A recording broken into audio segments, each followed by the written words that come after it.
Le cadre de concertation paix, sécurité et développement dans les zones frontalières de l'UEMOA se tient depuis hier dans la capitale burkinabé. Il s'agit de la 3e édition qui met au centre de la réflexion l'apport du secteur privé à la promotion de la paix, de la sécurité et du développement. C'est aussi le cadre pour identifier les stratégies en vue de consolider les acquis des précédentes sessions. L'ouverture des travaux avec Rocher Kam, Frédéric Nikiema et Sekou Zongo.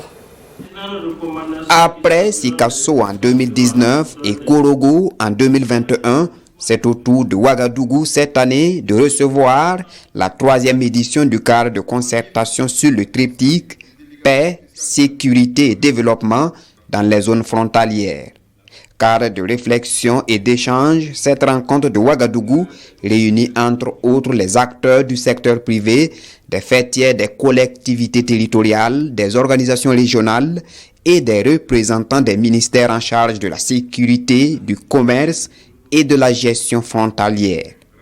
3 jours pour réfléchir sur la contribution du secteur privé à la construction et à la consolidation de la paix, de la sécurité et du développement dans les zones frontalières. Le secteur privé constitue un acteur important de la vie économique et sociale de nos unions, porte une bonne partie de la croissance et de la création de richesses dans nos États.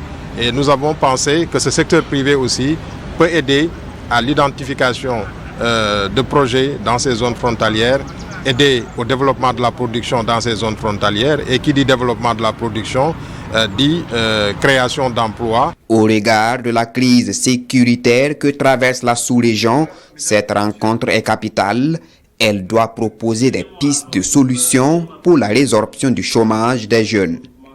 C'est à ce prix qu'on pourra consolider la paix dans les zones frontalières en Afrique de l'Ouest, une conviction du président du Conseil des collectivités territoriales partagée ici.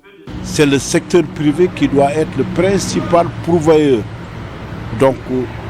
d'emploi. Ce n'est plus une activité économique pure, c'est un levier important de restauration de la paix, de la sécurité, à travers la création de richesses dans ces zones impactées, à travers la création d'emplois pour les jeunes et les femmes. Le gouvernement burkinabé, convaincu de la pertinence d'une telle rencontre, voit en elle une approche partagée et globale visant le renforcement de l'action des collectivités territoriales pour la préservation de la paix, la sécurité et le développement dans les zones frontalières.